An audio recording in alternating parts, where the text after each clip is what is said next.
खुलुमबाय गासैखौबो बड'लेण्ड बुब्लि नायगिरि नोंथांमोनखौ गिबि गिबियावनो आं बरायनो लाबाय। आसा थिदों गासैबो नैबे समाव मोजाङैनो दङ आरो नोंथांमोना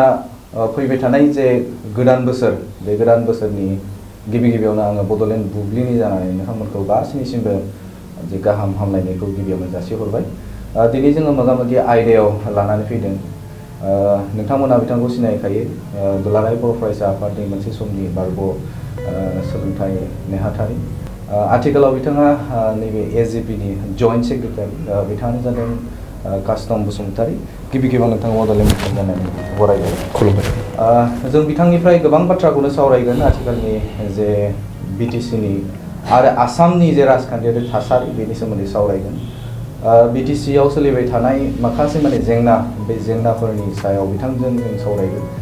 बड'लेण्ड डिमान्ड्स जे आथिखालाव जाबावदों बेनि सायावबो सावरायगोन। आरो नोंथांमोना बावैसो सिगाङाव नुनो मोन्दों जे गुबुन गुबुन जायगाफोराव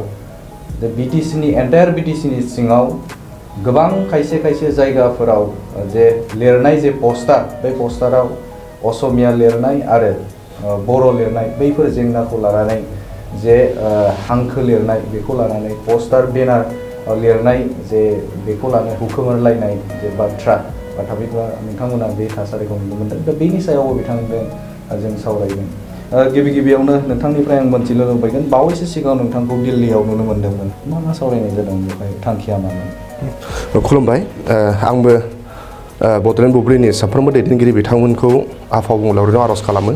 जाहाथे मोजां थाथों आरो गोदान बोसोरनि गाहाम हामलायनाय जासिबाय आरो मोजां जाहाथे रायजो राजा जानानै गोदान बोसोरावबो खामानि मावनो हाथों आरो नोंथांमोननि चेनेलनि गेजेरजों सारा बुहुमनि सुबुं माहारिखौनो गोदान बोसोराव गोदान मिजिं लानानै इसोरनि अननायाव जाहाथे साफ्रोमबो मोजां जाहाथे थांनानै थायो। नोंथाङा जे सोंथि सोंदों, जोंनि दोलोनिफ्राय जों साननैसो सिगां जोङो दिल्लीयाव दंहैयोमोन। 14 डिसेम्बराव तेलेंगानानि चिफ मिनिस्टार मानगोनां केसिआर बिथांमोननि दोलोआ गोदान नाम जाबाय। आवगाय TRS मोन, तेलेंगाना राष्ट्रीय समितिमोन। आथिखालाव बिथांमोनहा BRS खालामबाय, भारतीय राष्ट्रीय समिति। दा बिथांमोनहा गोदान दिल्लीयाव अफिस बेखेवनाय हाबाफारि लादोंमोन आरो बे हाबाफारियाव जोंनि दोलोनिफ्राय मानाव गेदेर जोंनि अखम जातीय परिषदनि आफादगिरि, आवगायहाय बिथाङा आसुनिबो गाहाय नेहाथारिमोन लुरिनज्योति गगৈ, बिथांजों आंबो थांफानो मोन्दों। जोंखौ लेंहरदोंमोन बिथांनि अफिस बेखेवनायाव। दा बे अफिस बेखेवनायाव जों जेला सहैयो, बिनिफ्राय CM रेसिडेन्टआव 23 तुगलक र'डआव तेलेंगानानि CM रेसिडेन्ट दङ, बाव जोंखौ लेंहरदोंमोन। जों बाव थांदोंमोन। थांनानै नुहैबाय, बाव समाजवादी पार्टिनिनो दैदेनगिरि अखिलेश यादव, आवगाय उत्तर प्रदेशनि बिथाङा CM मोन, बिथाङाबो दंमोन। ओमफ्राय बिनिफ्राय राजस्थाननि माखासे MLA बिथांखौबो लेंहरदोंमोन आरो भारतनि गुबुन रायजोनि जाय आनसलिकफोर दल दङ बिथांमोनखौ मानाव गेदेर तेलेंगानानि CM केसिआर बिथाङा लेंहरदोंमोन। थिग जोंबो थांदोंमोन आरो थांनानै जों बिथांजों लोगो हमनानै फ्राय जोङो 2.5 घन्टासो जोङो खोथा सावरायलायनाय जादों। मानाव गेदेर लुरिनज्योति गगৈ बिथांनाव गोबां खोथाखौ सोंदों केसिआर बिथां आरो अखिलेश यादव बिथांमोनहा बुंदों जे बे खुनु थार्ड फ्रन्ट फर्थ फ्रन्ट नङा, बे मोनसे रुलिं BJP नि एगेन्स्टआव। रुलिं BJP आ जेरैबादि वान नेशन, वान लेंगुवेज आरो वान रिलिजन्स, मोनसे हादोर जानो नांगौ, मोनसे धोरोम जानो नांगौ आरो मोनसे भाषा जानो नांगौ। दा साउथ इण्डियानि मानसिफ्रा गावसिनि भाषाखौ लानानै बिराद मुभमेन्ट खालामदों। अन्ध्र प्रदेशनिफ्राय बिथांमोनहा तेलुगु रायज्लायग्राफ्रा तेलेंगाना बिनानै लांदों आरो बाव तामिलनाडुनिबो मानसिफोर दंफैयोमोन जोंजों। बिथांमोना तामिल मानसिफोरा हिन्दी भाषाखौ जाबसिननो नागिरदों होननानै बिराद कनसियास। नरेन्द्र मदि थाङोब्ला ओंखायनो बिथांमोना गोबां गो बेक बुंदों। दा ओंखायनो मानाव गेदेर केसिआर बिथाङा जोंजों सावरायनायाव बेयावनो जों नेगसिएसन सावरायलायनाय जादों जे जोंनि भाषायाव थांना थानांगोन आरो भाषाया थांना थानांगौबा रिजनेल पलिटिकेल पार्टिफ्रा थांना थानांगोन होननानै वान नेशन, वान रिलिजन आरो वान लेंगुवेज फर्मुलाखौ जों मालाबाबो एक्सेप्ट खालामनो हाया। आरो बिनिफ्राय जों सबबो मिन्थिगौ साउथ इण्डियायाव रायजोफोरा बिराद डेभलप देश आरो केसिआरआ सासे बिराद सासे रिभलिउसनारि दैदेनगिरि। बिथाङा सिगां आलादा रायजोनि थाखाय सोमावसारदोंमोन, आलादा रायजो सोमावसारनानै तेलेंगाना मोनबाय आरो तेलेंगाना मोनखांनायनि उनाव दा बिथाङा सासे साउथनि गिदिर दैदेनगिरि होननानै सुबुंफ्रा बेखौ गनायो भारताव दा ओंखायनो बिथांनि दैदेननायावनो सारा भारताव जेराव जेराव आनसलिक दल दङ बिथांमोनहा जाहाथे रिभाइभ जानो नांगौ होननानै बोरै जाहाथे बिजेपिनि एगेन्स्टआव खामानि मावनो हायो जा बिजेपिया एन्टि माने रिजनेल लेंगुवेजनि रल लादों आरो सेकुलारिजमनि एगेन्स्टआव खामानि मावगासिनो दं होननानै दा बिनि सायाव जोंनि आनसलिक दलफोरखौ बोरै सक्तिशालि खालामनो हायो फैबाय थानाय समाव बिनि सायावनो जोंखौ सावरायनो थाखाय लेंहरदोंमोन। दा आसामाव जुदि नायोब्ला बिजेपिनि जे गोहोम बे गोहोमा दबदबनिया दाबो दङ दा बेहाय फैबाय थानाय समाव नोंथांमोननि रला माबा जागोन एजेपि हिसाबाव नोंथांमोननि रला माबायदि जागोन बे आसामाव बा नैबे स्टेटआव नोंथांमोननि खामानिया मा जागोन मा थांखि लानानै नोंथांमोना आवगायनो थाखाय आखायाव लानो? साननानै नाय भारतआ जेला स्वाधीन जादोंमोन 1947आव अब्ला आसाम रायजोआ सेकेन्ड माहाजोन आसामा दा माखासे इन्डिया गभर्नमेन्टनिफ्राय बा माखासे NGOफोर माखासे बिथांमोना लिस्ट बख'नाय मथे दा इन्डियाया 17 नाम्बाराव दङ माहाजोन माने 17 नाम्बाराव खिन्थु 1947आव इन्डियानि बिथोराव आसामा माने नाम्बार 2मोन एक नाम्बारा बम्बे रायजोमोन आथिखालाव बम्बेखौ बुखावनानै गुजरात आरो महाराष्ट्र खालामबाय दाबो महाराष्ट्रआ एक नाम्बार इन्डियायाव डेभेलपआव दा बै समाव भारत स्वाधीन जायोब्ला आसामा 2 नाम्बार मोननो दा जों बिराद उनाव थांबाय आसामाव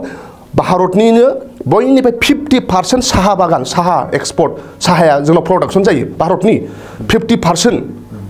मिथिबायना बेनिफ्राय आसामाव नाय थावा इन्डियानि बेसेबां इन्डियायाव 30टा 31टा जि रायजो दङ बिनिनो 50% अवेला जोंनाव प्रडिउस जायो जोंनाव प्रडाक्ट जायो दा थावाबो जुदि 50% जोंनिफ्राय आसामनिफ्राय मोनलाङो साहा बागाना 50% जोंनिफ्राय मोनलाङो नाथाय भारतआ जि नोजोरजों नायनांगौ आसामखौ नायाखै आरो बे नेसनेल पार्टिफ्रा नाया ओंखायनो दिनै आरो जोंनि मानाव गेदेर आसामनि चिफ मिनिस्टार हिमन्त बिश्व शर्मा बिथांनि दैदेननायाव बिथाङाथ' एक नाम्बार एन्टि ट्राइबेल रल लागासिनो दङ गुवाहाटियाव बिथाङा गोबां बर'फोरनि ट्राइबेलफोरनि न'खौ सिमफायबाय बेखौ थांनानै दा नायहैफिननांगौ जेरै समाव सिमफायदोंमोन बे समाव गोबां दैदेनगिरिफ्रा थांनानै नायहैदोंमोन नाथाय दा आं दाखालि बावैसो नायहैदों आं दिल्लीनिफ्राय फैनानै थांनानै आं नायहैदों बिथांमोनहा दा गोबां अबस्थायाव माने न' मोनफिनाखै न' सिमफाय जानानै दा ओंखायनो हिमन्त बिश्व शर्मायाथ' एन्टि ट्राइबेल रलखा बेनि थाखाय जों बिजेपिखौ एक्सेप्ट खालामनो हाया आरो बिजेपिया भारतनि संबिधाननि एगेन्स्ट खामानि मावगासिनो दङ आरो इन्डियाया सेकुलार कान्ट्रि दा बिथांमोना मोनसेल' मा होनो one nation one religion one language जानांगौ आरो जोंना सेकुलार कान्ट्रि नङा होमबा दा बिनि एगेन्स्टआव जों खामानि मावनो नांगोन आरो आसामाव सुबुंफ्रा दिनै बुजिबाय गोबां गोदो बिजेपिखौ मा होनो सानदोंमोन मोजां खामानि मावगोन होननानै नर्थ इस्ट पलिसिनिफ्राय बिथांमोना look north east act policy लाबोदोंमोन बिथांमोनहा दा ओमफ्राय बेफोरबायदि खामानिया दिनै मोजां जायाखै दिनै नेटआ दादोंमोन नङा होमबा बिथांमोना इलेक्सनाव जेनजोबनायसो पिपुल्स चइस नङा मिथिबायना बिथांमोना मा होनो अरुणाचलावबो इलेक्सन जेनदोंमोन जेनखांनायनि उनाव बिथांमोना गावसिनि जे मा होनो अपारेशन लटास खालामनानै बिथांमोना अरुणाचलाव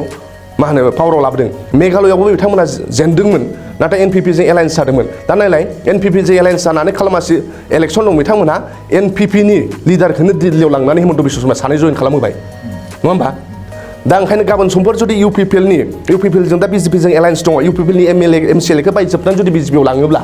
थिग मा होनो जानोबो हागौ महाराष्ट्रखौ मा खालामखो नङा होमबा महाराष्ट्रनि MLAफोरखौनो बायजोबनानै गावसिनि खालामदों नङा होमबा दा ओंखायनो आनसलिक दलफ्राबो बुजिनो नांगोन बिजेपिया मोजां नङा आरो डेभेलपमेन्ट खेथ्रआवबो बिथांमोना मोजां नङा बिथांमोना अकल दा रिलिजनखौ मटिभेट खालामो जों हिन्दुआ खाथ्रा दङ मामि दं होननानै दा ओंखायनो बे फल्स प्रपेगेन्डाफोरनिफ्राय जों बासिनानै जोङो जोंनि आसाम जातीय परिषदआ लुरिन जुटिनि दैदेननायाव आसामाव गुबुन गुबुन हारि माहारि दङ बे हारि माहारिनि रावाबो थांना थानांगोन वान लेंगुवेज फर्मुलाबाथ' बे दिगदार जागोन नङा होमबा वान रिलिजनबा जोंहा दिगदार जागोन आसामा मा होनो इन्डिया सेकुलार कान्ट्रिबाव गुबुन गुबुन धोरोमा नङा होमबा बे मोनफ्रोमबो फ्रिदम थानांगौ भारतनि संबिधान होनाय मोन्थायखौ सबबो मोनजोबनांगौ आरो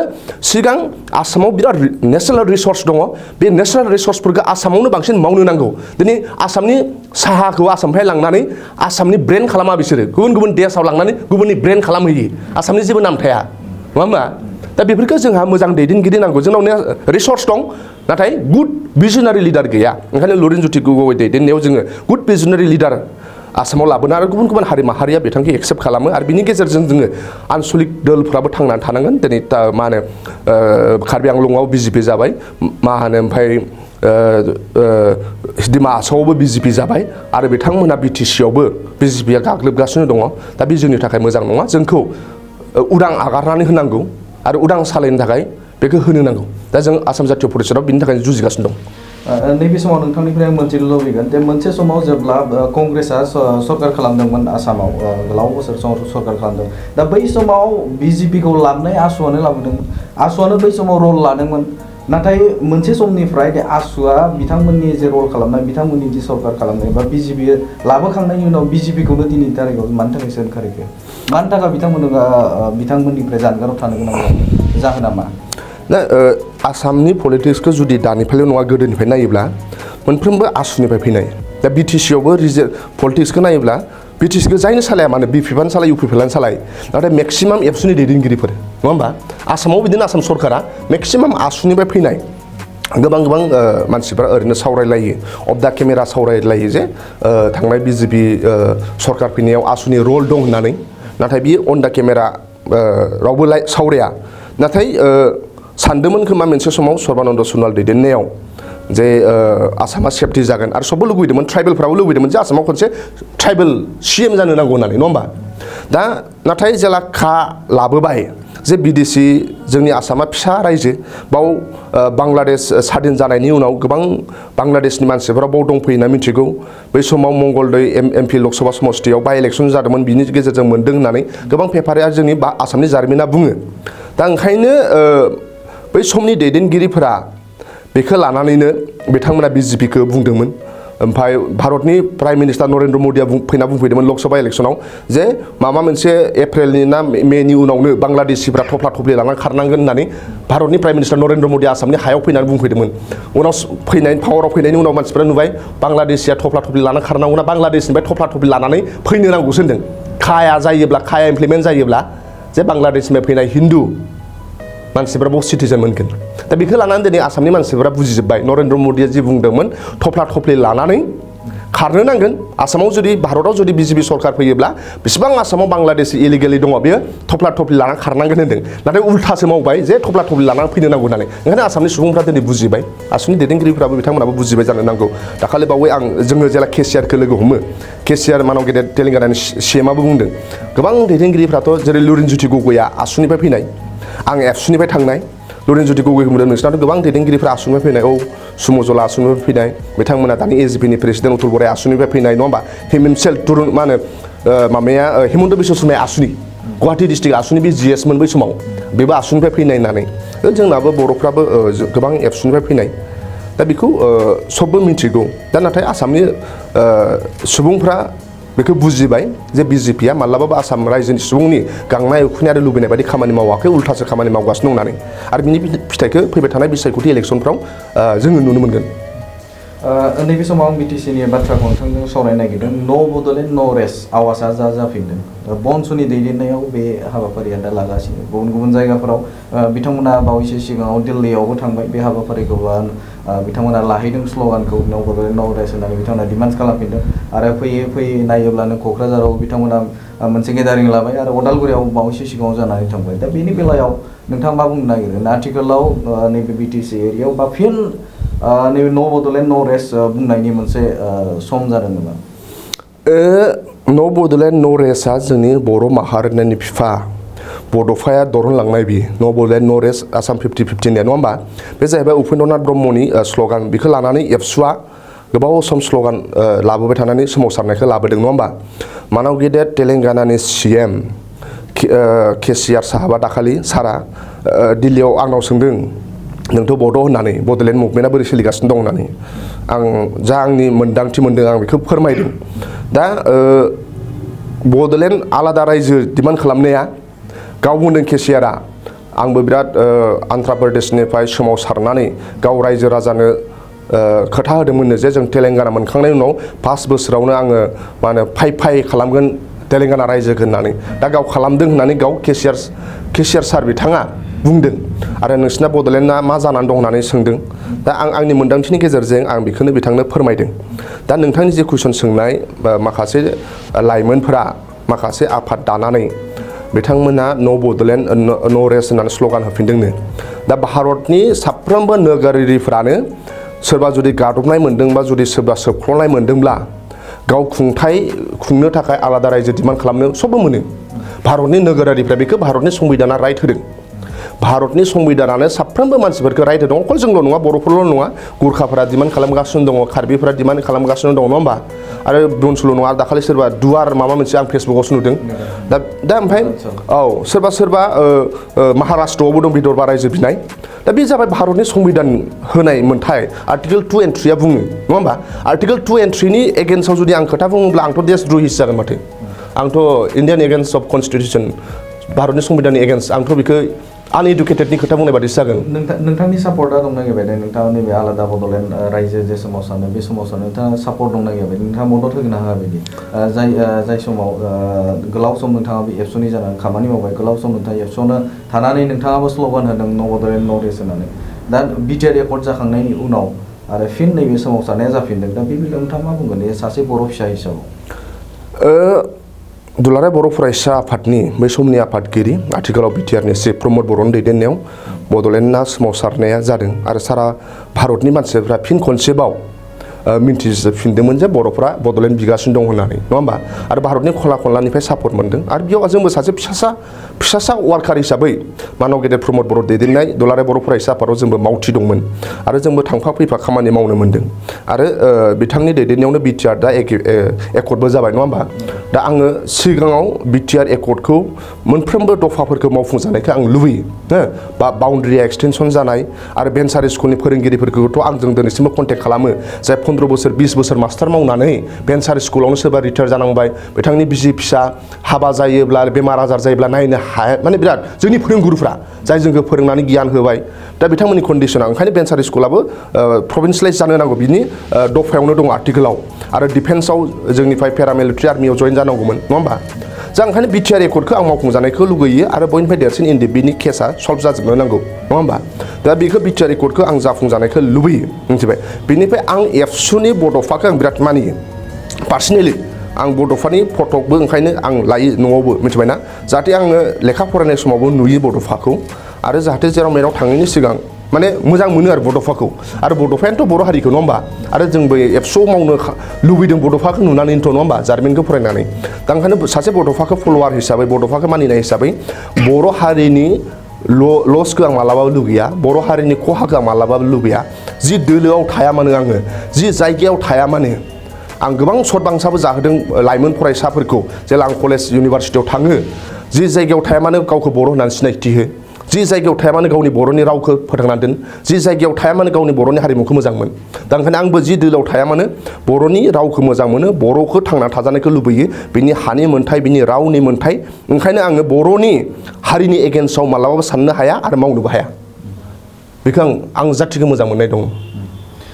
दा नोंथांनिफ्राय आं मोनथिनो लुबैगोन न' बड'लेण्ड न' रेस्ट जाय समाव मोनसे समाव नोंथाङा स्ल'गान होदों दुलाराय बर' माहारियानो बे स्ल'गानखौ होदों नाथाय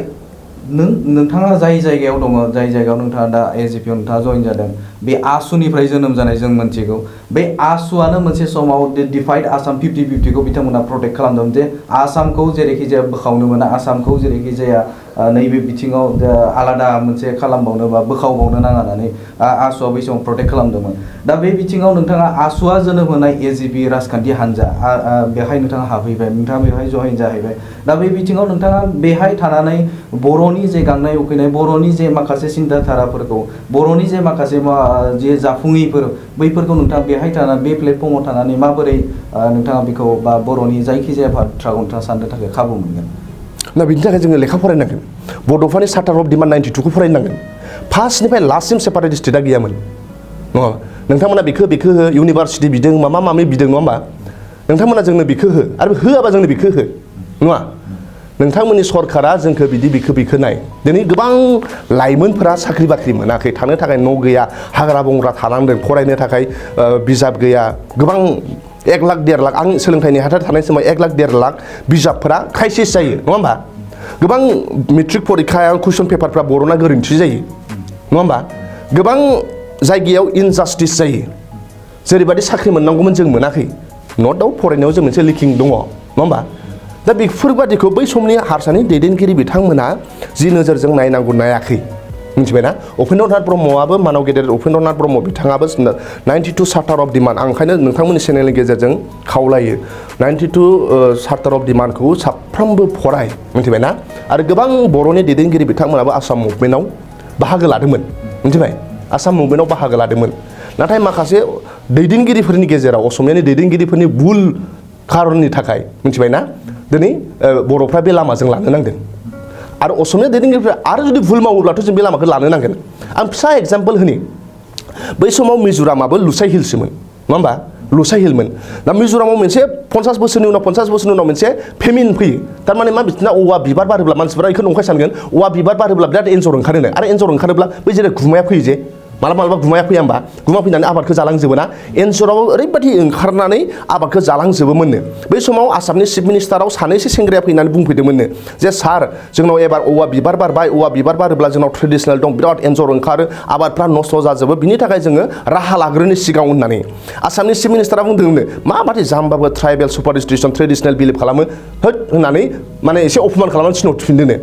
ब्रायमैनो उनाव लुसाइ हिलाव बै फेमिना फैमारबाय एन्जरा बिराद ओंखारनानै आबादा नस्थ' जाबाय गोबां मानसिफ्रा मिज'रामनि मानसिफोरा जानो गैया जाबाय माइरं गैया जाबाय क्राइसिस जाबाय मिथिबायना आसाम सरकारा जेरैबायदि बिथांमोननो जानो थाखाय लोंनो थाखाय हरनांगौमोन हरासै बै समाव सेंग्राफ्रा प्रमिस जादोंनो जोंनो आलादा रायजो नांथारसिगोन होननानै मिथिबायना भुला सोरनि बिसोरथ' बिफैयाखैमोन फार्स्टआव नङा होमबा भुला सोरनि भुलाथ' बै आसामनि बै समनि दैदेनगिरि नङा होमबा ना दा ओंखायनो बै समावबो गोबां असमिया दैदेनगिरि बिथांमोना भुल जाबोदों आरो बेखौ जों सिखार लानांगोन सैथोआ सैथो आं गोबां असमियानि दैदेनगिरिफोरनि सिगाङावबो बुङो मिथिबायना ओंखायनो बै समावबो मा होनो गोबां दैदेनगिरि बिथांमोना बेखौ लादोंमोन आरो साफ्रोमबो बर'नि दैदेनगिरि बिथांमोना जारिमिनखौ फरायनांगोन आरो जों लजिकजों थांनो नांगोन आरो कनस्टिटिउसनजों जों थांनो नांगोन no one is against of भारतनि संबिधानखौ खुनु एगेन्स्ट खालामनो हाया नङा होमबा जोङो under the Indian constitution and article 2 and 3 सबनिबो राइट दं एजे दा नोंथांनि बुंनायनिफ्राय बुजिनो मोनदों दा आथिखालाव जाखिनि बेवहाय सिटुएसन जागासिनो बा आलादा रायजो बड'लेण्ड सोमावसारनायनि जे फिन जाफिनो दा बे हिसाबाव थानाय जे सोरखार बिजेपि सोरखार बे बिजेपि सोरखारा मोजां मावदों नामा जायनि थाखाय नोंथाङा जे आलादा रायजो बड'लेण्ड सोमावसारनायनि थाखाय दा समाव जाथावा होननानै नोंथाङा सानो नामा ना दा जायबो दैदेनगिरि बिथांमोनहा बे हाबाफारिखौ मावगासिनो दङ आं बे दैदेनगिरिफोरजों सासेजोंबो क्लस नङा रायज्लायफिननोबो मोनाखै दा बिथांमोना मा एजेन्डा लादों आं ओंखायनो बिथांमोननि एजेन्डायाव बारा हाबनो गोसो गैया मानो होनबा आङो जि जिनिसखौ आङो स्टाडि खालामाखै बुनसुखौ बिथांमोना मा सान्दों सावरायनो मोनाबा उइदाउट कनसालटेसन उइदाउट सावरायना नों रावखौबो जेबो बुंनो हाया नङा होमबा दा जेनेरेलनिफ्राय जि जों ससियेल मिडियानिफ्राय नुदों आं बेखिनिखौल' बुंनो हागोन नङा होमबा दा ओंखायनो बेखौ दा भारत सरकारा बिथांमोनहाथ' बिथांमोननि जारिमिनखौ नायोब्लानो नाय बिथांमोनहा भारतनि मोनफ्रोमबो रायजोआवनो आं होनदोंना one nation one religion one माने लेंगुवेज फर्मुला बिथांमोना बाहायगासिनो जोंनि थाखाय मोजांबो नङा दा ओंखायनो बिथांमोना जि प्रमिस होदोंमोन साख्रि होगोन होननानै होनो हायाखै ओंखायनो सेंग्राफ्रा रागा जोंगोन थांनानै थानो थाखायथ' नङा होमबा बिथांमोना जेरैबायदि खोथा बुंदोंमोन सरकाराव फैयोब्ला थफ्ला थफ्लि बोननानै बांलादेशफ्रा थांनांगोन उल्थासो लाबोनोसो नागिरदों रागा जोंखागोन नङा होमबा बर' लाइमोनफोरखौ पेरामिलिटारि बिटिआर एकर्डनि गेजेरजों पेरामिलिटारि आर्मि पुलिस मिलिटारियाव हरनो होन्दोंमोन दिनैसिमबो थाब मावफुङाबाथ' सेंग्राफ्रा रागा जोंगोन ना नङा होमबा ना रिभलिउसना ओरैनो जाया रिभलिउसना जायो जेलानाखि अभाब जायो जेलानाखि केयार लाया जेलानाखि संबिधान मोननांगौ मोन्थाइफोरखौ मोना जेला जों नाख्रेब जानाय बादि मोनो जेला जों गादब जानाय बादि मोनो जेलानाखि गार्जेना केयार लाया दस्रा गार्जेन नांगोन ना गार्जेना जुदि केयार लायाबाथ' दस्रा गार्जेन नागिरगोन ना नङा होमबा ओंखायनो गार्जेना जुदि दा दिनै गार्जेना थिग नङा ओंखायनो बिसोर एगेन्स्ट खालामदों गार्जेननि एगेन्स्टआव बिथांमोनहा बुंदों नङा होमबा ना मानाव गेदेर हिमन्त बिश्व शर्माया बिथाङा भारतनि प्राइम मिनिस्टार आरो भारतनि हम मिनिस्टारखौ फुस्लायनो थाखाय बिथाङा गाहाम मोजां जानो थाखाय जोंनाव हिन्दीखौ जाबसिननो नागिरबाय थायो जोंनाव रिलिजन मेटारखौ लाबोबाय थायो बर'फ्राथ' गोदोनिफ्रायनो जोंहा मोनसे सेकुलार मोनसे साननाय हनायखा बर'फ्रा नङा होमबा बर'फोरनाव जोंनाव बाय गड गिफ्टेड बै समनि दैदेनगिरिफोरखौ मानिनांगोन बर'नि महाराजाखौ मानिनांगोन जोंनाव बर'फोरनाव दौरि सिस्टेम गैया भारतनि गोबां गोजौ हारि माहारिनाव दौरि सिस्टेम दङ जोंनाव गैया गोबां कास्ट सिस्टेम दं जोंनाव कास्ट सिस्टेम गैया नङा होमबा ना रिलिजनखौ लानानै जोंनाव सेकुलार गोदोनिफ्रायनो नङा होमबा ना भारत संबिधान बानायनायाथ' 1947 आवसो बानायदों नङा होमबा बेयाव बे मा होनो डक्टर बि आर आम्बेडकारा बिनि सिगांनो जोंहा सेकुलारखा नङा होमबा जोंनाव दौरि सिस्टेम गैया जोंनाव कास्ट सिस्टेम गैया ओंखायनो बर'नि दैदेनगिरिफ्रा राजा महाराजाफ्रानो बै समाव मोजां खामोन ओंखायनो बेखौ जोंहा हारियानो मोनसे इउनिक हारिखा आरो बे इउनिक हारिया हारियावनो बड'फाया जोनोम जानानै ओंखायनो बड'फाया बिराद गोबां खामानि मावनो हादों आरो ओंखारबोबावगोन बड'फा बादि बिटिसिनि राजखान्थिनि सोमोन्दै नोंथांनाव एसे सोंनो लुबैदों दा बावैसो सिगाङाव जों नुनो मोनदोंमोन ससियेल मिडियानि गेजेरजों आरो गोबां निउस फोरावनो रादाबफोरावनो बेखौ फोसावजादोंमोन बिटिसिनि बारग' गाहाय मावफुं सोद्रोमा मानगोनां हाग्रामा महिलारि बिथाङा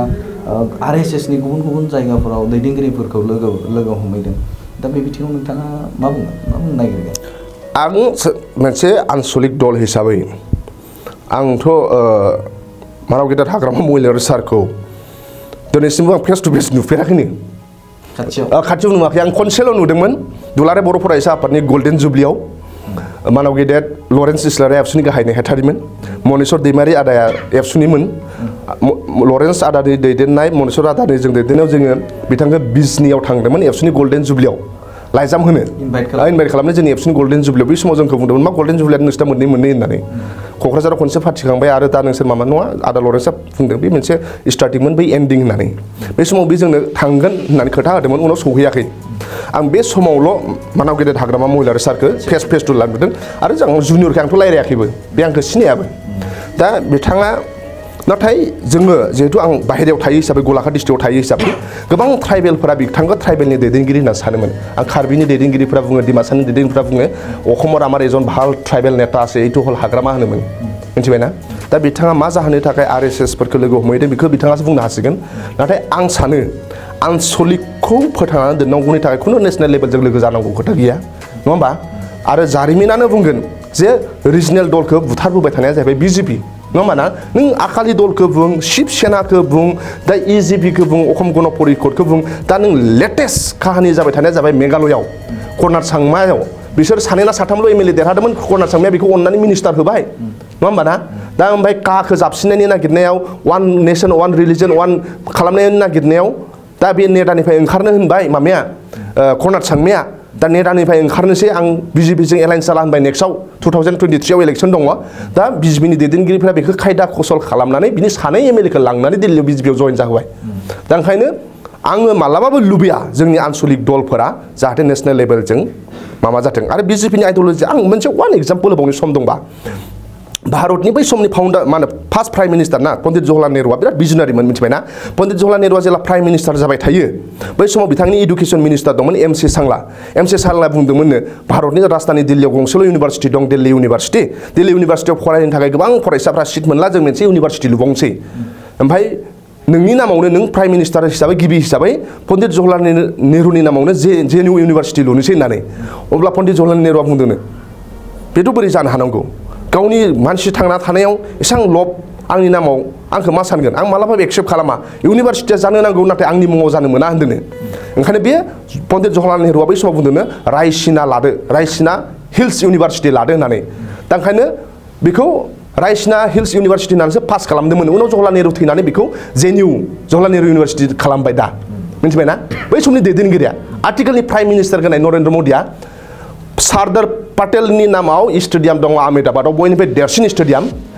बे सारदार पाटेल फार्स्ट इन्डिया इन्डिपेन्डेन्सनि होम मिनिस्टार सासे ग्रेट रिभलिउसनारि बिनि नामनि जायगायाव गावनि नरेन्द्र मदि स्टेडियाम नाम दोनदों बे मानसिया मा साननो हायो बेसेबां सार्थल' बे बेसेबां गावखौ नामजादा खालामनो गावखौ मुंदांखा खालामनोल' सानो नङा होमबा बेबादिनिफ्राय जों आरएसएसनि बे साननाय हनाय दा बेबादिनिफ्राय जोङो जोंनि आनसलिक दलफोरा लोगो जायोब्ला माबादि नुगोन नङा होमबा ना ओंखायनो जोंनो भिजनारि लिडार नांगौ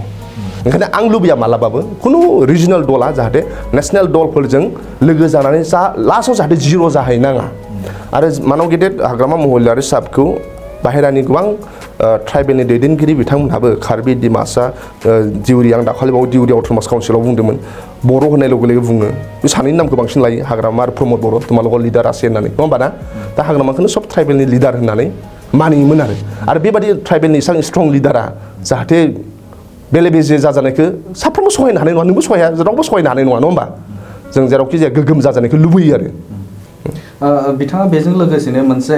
मेम'रेन्डाम साबमिट खालामदोंमोन जे गावखौ सोरखाराव लाफिननांगौ होननानै मोनसे एनडिएनो बिथाङा मोनसे मेम'रेन्डाम साबमिट खालामदों नाथाय बेनि दफायाव मोनसे रोखायै लिरनाय दं रिलिजनखौ लानानै जे बिटिसि एरियायाव बा बिटिसियाव दा ख्रिस्टानफोरनि क्रुसा गोबां गायसनजाबाय प्रमद बर'नि दैदेननायाव आरो प्रमद बर'आ कनभार्ट खालामनो नागिरदों क्रुसाव बा ख्रिस्टियानिटियाव कनभार्ट खालामनांगोन होननानै बिथाङा बुंदों दा बे बेलायाव नोंथाङा मा बुंगोन मा खारनाव नुदों मा खारनाव बुंदों बेखौ बिथाङासो मिथिसिगोन नङा होमबा ना नाथाय आं बेखौनो बुंनोसै बिथाङा बुङाखै उइथ स्टेटमेन्ट ससियेल मिडियायाव नोंथांमोना नुनो मोनदों गुबुन गुबुन जायगाफोरावबो गुबुन गुबुन टेलिभिजननि गेजेरजों बेखौ रोखायै दङ जोंनाव बे स्टेटमेन्टआव दङ बिथाङा लिरदोंमोन बेहाय दे रिलिजन जिखिनि ख्रिस्टियानिटियाव कनभार्ट खालामनो प्रमद बर'आ डाइभार्ट खालामनो नागिरदों ख्रिस्टाननि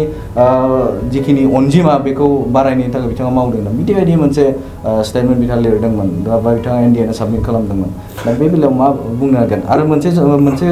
बाथ्राखौ रायखांनांगोन नोंथाङा जोंनि चेनेलनि गेजेरजों सिगांनि जे टक श'आव बुंदोंमोन दा सेलुट खालामनायनि बाथ्रा बुंदों दा बै बाथ्राखौ मिथियोब्ला जोंनियाव जिअ'टेपिया 35 लाखनि एबभ जोंनाव सुबुं अनजिमा दं दा बेखौ रिलिजनाव कनभार्ट खालामोब्ला रिलिजनाव कनभार्ट खालामोब्ला माबायदि थासारि जागोन नाय आं बै समाव नोंथांनि सिरियेलावनो आं हाग्रामा महिलारि सारखौ सेलुट होयो होन्दों मोनसे साबजेक्ट मेटाराव बे जाहैबाय मा 17 बोसोर बे दैदेननायाव खुनु कंग्रेसआ हाबनो हायाखै खुनु बिजेपिआ हाबनो हायाखै बेखौ खुनु बिजेपिनि प्रेसिडेन्टआनो बुंदों आं मोनसे चेनेलाव बिजेपिनि प्रेसिडेन्ट महिलानि दैदेननायाव बे जायाखै नाथाय नैबे बेलाखौ नायोब्ला नोंथाङा मा बुंनो नागिरगोन नैबे रिलिजननि बाथ्रायाव बुङोब्ला जिहेतु जोंनि गेजेराव बेसेबांबा बोसोर सोरखार खालामबाय गोबां नैबे राजखान्थि हान्जाफोरा खुंबाय बिपिएफआ खुंबाय दा इउपिपिएलआ बिजेपिआ दा खुंबाय थादों दा बे बेलायाव रिलिजनखौ लानानै जाति हारिखौ लानानै आरो नैबे धोरोमखौ लानानै माब्लाबा राजखान्थि जायाखैमोन नाथाय नैबे बेलायाव राजखान्थिया धोरोमखौ लानानै राजखान्थि गेलेनो थाखाय सिगांनायखौ नुनो मोनदों दा बे बेलायाव सासे बर' फिसा हिसाबै नोंथाङा मा बुंनो नागिरो जेराव बिजेपि थागोन बाव धोरोमनि रिलिजन थागोन मिथिबायना बिजेपिआ मालाबाबो डेभेलपमेन्टनि खोथा रायलाया बिजेपिआ मालाबाबो इडुकेसननि खोथा रायलाया बिजेपिआ मालाबाबो सोलोंथाइनि साख्रि होनांगौ बिनि खोथा रायलाया बिजेपिआ मालाबाबो दाम बारायनाय पेट्रल डिजेल दाम बारायनायनि खोथा रायलाया बिजेपिआ मा बुंगोन मिथिबाय एकदम बिटिसि खना खना जुदि नों नायोब्ला ओरै धुबुरि बर्डार आप टु उदालगुरिसिम थाङोब्ला आप टु आसाम जोबजासिम खना खना जेरावनाखि गुबुन गुबुन हारिनि धोरोम दं जेरै मुसलमान जेरै ख्रिस्टान बिथांमोननि खाथि खाथियाव हिन्दु थानायफोरखौ सिगिबाय थायो बिथांमोना एकदम माने मुसलमानफोरा दिगदार दंसै मामा दंसै होननानै मिथिबायना जेराव बिजेपि थागोन बाव धोरोम थागोन आरो बिजेपिजों जाय एलायन्स खालामनानै थाबाय थागोन बिथांमोनाबो बिजेपिनि बादि जानानै खोथा बुंगोन मिथिबायना बिजेपिनि खाथियाव थांब्लानो नों रिलिजननि खोथासो रायलायनांगौ गोनां जागोन बर'नोनो बिसोर बेखौनो मिथिबाय नाथाय नों बेखौ बुजिनानै नाय बिजेपिनि जाय आरएसएसनि दैदेनगिरि मिथिबाय मामोन बे सामा प्रसाद मुखार्जी बिथाङा मा होनो मुस्लिम लीगनिसो लिडारमोन बिजाबखौ फराय मिथिबाय बिजाब फरायब्ला हिस्ट्रि फरायोब्ला मिथिबायना बिथांमोना बुङो मोनसे मावो मोनसे सिङाव ओंखायनो दा बिजेपिनि खाथियाव थाङोब्ला नों रिलिजननि खोथाखौ रायलायथारनांगोन बायध'था खालामथारनांगोन मानो होनबा आबहावायानो मोनसे थायोना नङा होमबा दिनै जों जुदि मा होनो जोङो दिनै बरमा ओरै बरपेटा रड ओमफ्राय पाठशाला थाङोब्ला माखौ गोसोखाङो आंथ' बेखौसो गोसोखाङो जे पाठशालानि फरायसाफोरा फरायनायनि बिराद एनभायरनमेन्ट दङ मिथिबाय नों थांनाय लोगो लोगो बेखौ मोनो जवाहरलाल नेहरू इउनिभारसिटियाव हाबनाय लोगो लोगो सान हर 24 आवार्स बिजाब फरायनायनि खोथा लाइब्रेरिया 24 आवार्स खुला थायो जवाहरलाल नेहरू इउनिभारसिटियाव थांबा नों मा खोथा रायलायगोन फरायनायनि खोथाखौ रायलायगोन नङा होमबा ना नङा होमबा दा नों नोंसिनि निउस चेनेलनि मिडियानि गेजेराव थाङोब्ला जेला हेड अफिसाव थाङोब्ला गुवाहाटिफोराव निउसनि खोथाखौ रायलायो नङा होमबा बिजेपिनि खाथियाव थांबा मा खोथा रायलायगोन डेभेलपमेन्टनि खोथा रायलाया इडुकेसननि खोथा रायलाया साख्रिनि खोथा रायलाया बिथांमोना रिलिजननि खोथाखौ रायलायगोन मिथिबाय रिलिजननि खोथाखौ रायलायगोन आरो रिलिजननि खोथाखौ जेराव बिथांमोना ट्राइबेल थायो बेखौ मटिभेट खालामनो नागिरो थांनाय तामिलनाडुनि मामाया मा होनो बिथांमोननि फाइनेन्स मिनिस्टारा बुंदों आं नरेन्द्र मदिनि खोथाखौ मानो मानिगोन बे फाइनेन्स एक्सपार्ट ना मा होनदों आं फाइनेन्सनि एक्सपार्ट आं बेलेगाव फरायना फैनाय होननानै बिथांमोना मानियानो नरेन्द्र मदिखौ बिथांमोना तामिलनाडुआव गबे होनजायो ओंखायनो तामिलनाडुआव सासेबो एमपि गैया बिथांमोना मिथिबाय साउथ इण्डियाआव थांलाय दिनै देशआनो साउथ इण्डियाजों सोलिजागासिनो दङ मिथिबाय दिनै इण्डियानो साउथ इण्डियाजों डेभेलप केरेलाफोराव थांलाय सासेबो एमपि गैया बिथांमोना रिलिजननि खोथा बुंबा खोनासङानो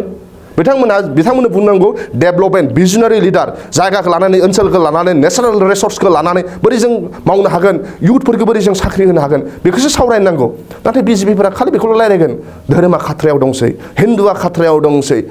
एकदम जोंखौ एटेक खालामजोब्बाय जों थांनानै थाया नङा होमबा ना मा नरेन्द्र मदि गैयाबाबो अमित शाह गैयाबाबो हिमन्त बिश्व शर्मा गैयाबाबो हिन्दुआ थांना थागोन बेयाव रावबो चेलेन्ज खालामनो हाया मोनसे बे रिलिजनसो आरो बेखौ लानानै बे जाबाय फान्डामेन्टेल राइटखौ लानानै रावबो बुंनो हाया मिथिबायना बे आंनि चइस नङा होमबा ना रावबो हिन्दुआबो खृष्टान कनभार्ट खालामनायखौ बादा होनो नङा आरो खृष्टानफ्राबो हिन्दु जानायखौ रावबो बादा होनो बे चइस नङा होमबा ना बे चइस ओंखायनो दिनै लेखा गोरोङानोलाय नों नाय आं जास्ट मोनसे एग्जाम्पल बुंबावनि जेलानाखि सनिया गान्धीया मा होनो कंग्रेसनि प्रेसिडेन्ट जादोंमोन ना बै समनि बिजेपिनि लिडारफ्रा बुंदोंमोन एकदम जों सासे खृष्टान मानसिफोरखौ सासे फरेननि फैनाय मानसिखौ जोंनि देशनि प्राइम मिनिस्टार जों जाहोनो हाया होननानै मिथिबायना बे मानसिफ्रा बिराद होसिख्रावदोंमोन आं खानाय हगोन होननानै नों नाय जायनाखि देशा सारा मुलुगखौनो दैदेनदोंमोन इंलेन्डआ दा इंलेन्डनि प्राइम मिनिस्टारा जाहैबाय हिन्दु नङा होमबा सुनागा बेसो नङा होमबा इन्डियानि आरो बे इन्डियानि बिनि आबौआ इन्डियायाव जोनोम जानाय आरो इन्डियानि सासे बिजनेसमेननि बे माने बिजामादै मिथिबाय कृष्णमूर्तिनि बे बिजामादै सुदामूर्ति लेखा लिरगिरिया बिनि बिथाङा बिजामादै बिनि मा होनो इनफ'सि माबानि बियो मालिकनि बियो बिजामादै दा दिनै इंलेन्डआव 99% मानसिया खृष्टान नाथाय सासे हिन्दुखौ प्राइम मिनिस्टार बिसोर उइदाउट सासेबो रिएक्सन होआखै मानो होनबा लेखा गोरों 100% लेखा गोरों रिलिजनखौ लानानै बिथांमोना रायलायानो जों इन्डियायावसो रिलिजनखौ लानानै खोथा रायलायो खोनासङो मानसिफोरा बिसोर रिलिजननि खोथाखौ लानानै खोनासङा साननानै नाय इंलेन्डनि जुदि 99 मानसिफोरा खृष्टान बा हिन्दु सासे प्राइम मिनिस्टारखौ एक्सेप्ट खालामनो हादोंब्ला जोंनि इन्डिया 80% हिन्दु सासे खृष्टान सासे मुसलमाना प्राइम मिनिस्टार जाथोंलै जोंनि इन्डियायाव रावबो एक्सेप्ट खालामनाय नङा खृष्टाना प्राइम मिनिस्टार जाथोंलै एक्सेप्ट खालामनाय नङा मानो होनबा बे जाहैबाय जोंनाव माखासे मानसिफ्रा प्रपेगेन्डा खालामनानै गावसोर लाब जायो दा ओंखायनो बिसोरखौ प्रपेगेन्डा खालामबाय थायो गावसोरनि लाबनि थाखाय दा बेखौ जोंनि हारिया खोनासंनोबो नाङा ओंखायनो बिजाब फराय गावनो गोरों जानो नाजा आरो मुलुगा बोरै सोलिदों बोरै आवगायदों बेनि सायाव खोथा रायलाय डेभेलपमेन्ट आरो इमप्लयमेन्ट आरो बोरै जों रिसर्सखौ जोङो खालामनो हागोन बिनि सायावसो जों सावरायनांगौ नैबे बेलायावनो नोंथाङा बुंदों जे डेभेलपनि बाथ्रा रिलिजननि बाथ्रा फैनाङा नाथाय हाग्रामा महिलारिया सासे दैदेनगिरि बर'नि बारग' बिटिसिनि चिफ बिथाङा जाखांबाय आरो आथिखालाव बिथाङा नैबे देबरगाव समस्तिनि बियाबनिनो सासे MCLA हिसाबाव नाथाय सासे रायजोनि दैदेनगिरिया सासे रायजोखौ नायग्राया दा बिथाङा माबोरै मा जाहोनाव बिथाङा बे बाथ्राखौ लिरनो हागौ जे ख्रिस्टियानिटि बा ख्रिस्टियाना बारा जाबाय बेखौ होबथानांगौ होननानै माबोरै बुंनो हागौ बिथाङा मा एंगेलाव बुंदों आं बेखौ मिन्थिया नाथाय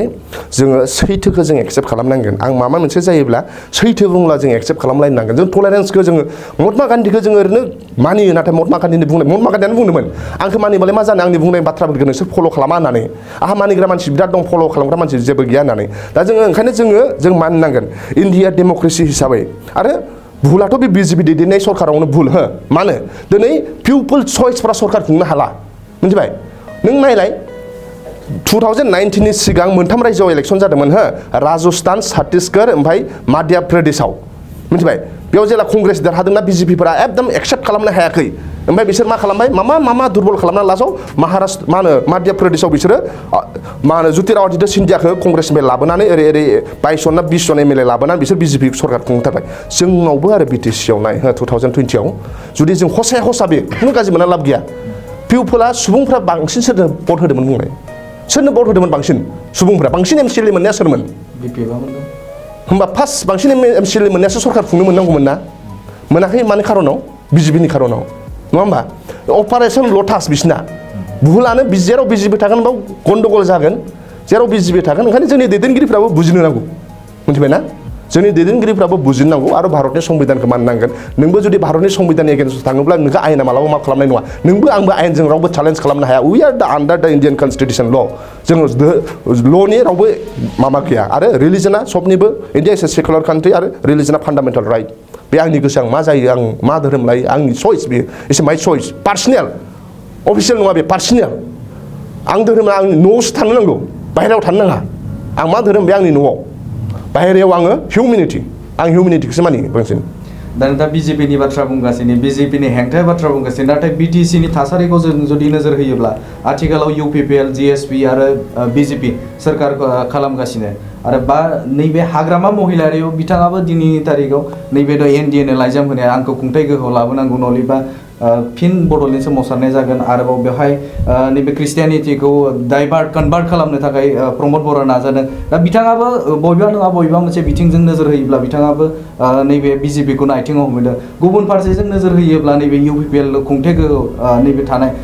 प्रमद बर'आबो बिथाङाबो नैबे BJPनो दा थानानै सरकारखौ खालामगासिनो दा बे बिथिङाव मा बुंगोन दा बिथांमोना सिकुर नामा जे BJPया जे दबदपनिया नैबे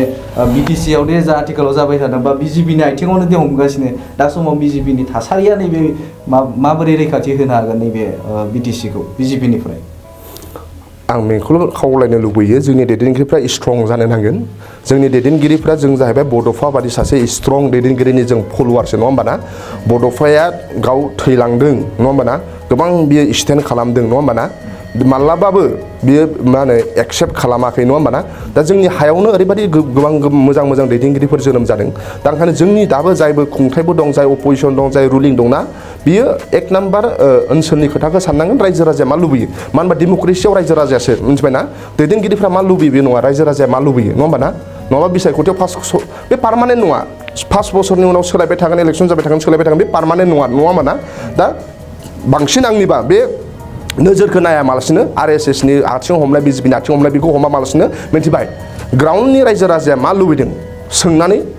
खामानि मावबानो जायो नङा होमबा ना रायजो राजायाथ' बिपिएफ आरो इउपिपिएलखौसो ज' जाजानाय लुबैयो आं मिथिनायाव आरो इउपिपिएल बिपिएफ ज' जायोब्लासो जाथिया डेभेलप जागोन अब्ला थोर थोर गिगोन बिसोरो नङा होमबा ना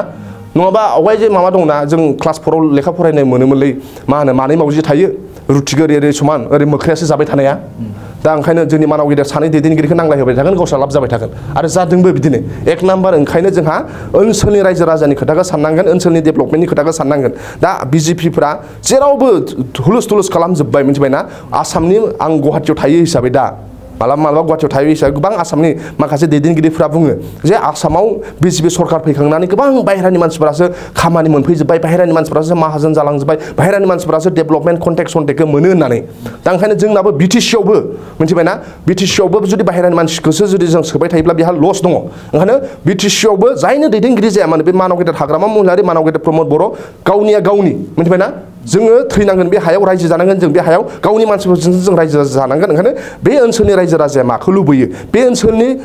डेभेलपमेन्टनि खोथाखौ सान बे ओनसोलाव साख्रि बाख्रि होनायनि खोथाखौ सान बे ओनसोलाव प्रभिन्सियेलाइज स्कुल जानायखौ सान बे ओनसोलाव सिमा बारायनायखौ बेखौ सबबो लुबैयो बेखौ सान पेरामिलिटारि बिटिआर रेकर्डखौ मावफुंनायखौ सबबो सान बेखौसो बिनि थाखायसो ज' जानानै प्रेसार होनांगौ मानव गेदेर सानैबो ज' जानानै बिटिआर रेकर्डआ थाब मावफुंजानो नांगौ बेखौ सय खामानि होनांगौ बिनिफ्राय बै बाहेरा रायजोनिफ्राय फैनानै जोंनाव दादागिरि देखायबाय थानायखौ जों एसे हाबनोनो होनो नाङा बाहेरानि मानसिनो जोङो खामानि होनाय जोंनि ओनसोलनि मानसिफ्रा कन्ट्रेक्टारफोरा जुदि खामानि मोनाब्ला ओनसोलनि मानसिफ्रा जुदि माहाजोन जायाब्ला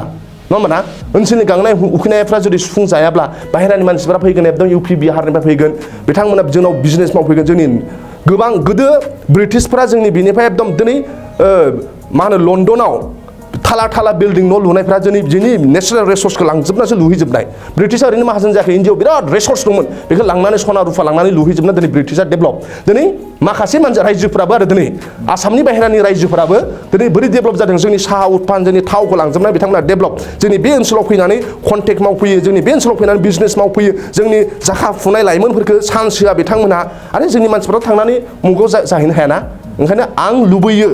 रायजो राजाया बेखौनो लुबैयो सानैबो दैदेनगिरिया ज' जानो नांगौ आरो बिटिआर रेकर्डखौ मावफुंनायखौ मा होनो इमप्लिमेन्ट खालामनो थाखाय बिजेपि सरकारखौ नारसिननांगौ आरो खुनु पट्टे बिजेपिनि सिङाव थांनानै हमनांगौ खोथाखौ आं मालाबाबो साना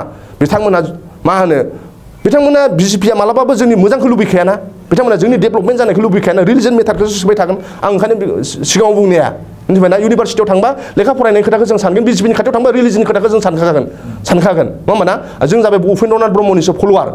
जोंखौ हेर फेर खालामनो हानाय नङा जोंनि राजा महाराजाफोरनि थैया जोंनाव दङ नङा होमबा ना जोंनि दैदेनगिरिफोरनाव ओंखायनो आं सानो जोंनि रायजो राजा जोंनि बे ओनसोलनि मानसिफ्राबो लुबैयो बे ओनसोला डेभेलप जानांगौ आरो बाहेरा मानसिनि जे कन्टेक्ट खालामनाय बिजनेस खालामनाय ना बाहेरा मानसिनि खोथाखौबो जों बारा साननाङा लकेलखौनो जों साननांगोन लकेलानो जोंनि धोन बेनो बे जखायसे बर'फ्रानो जोंनि धोन थैजासे जों ज' थागोन थैजासे जोङो गावजों गाव अनलायनांगोन जखायसेल' बर' नङा होमबा ना बेथ' बिटिसिनि पार्ट आरो बिटिसिनि बाहेरायावबो दं बर'फ्रा सोर पलिटिकेल सिकुर जानानै दं सोर मा जानानै दं नङा होमबा ना जों जाहैबाय आंथ' बिटिसिनि बाहेरानि मानसि जोंनो नङा होमबा ना सबबो बर'फ्रा लवार आसाम बिटिसिखौ नाहरबाय थायो बिटिसिनि बर'फ्रा जुदि गावजों गाव नांलायोब्ला जों दुखु मोनो नङा होमबा ना आरो बिटिसिनि बाहेरानाथ' आरो माबाव जों सेरखाय बेरखाय जालाजोबनानै दङ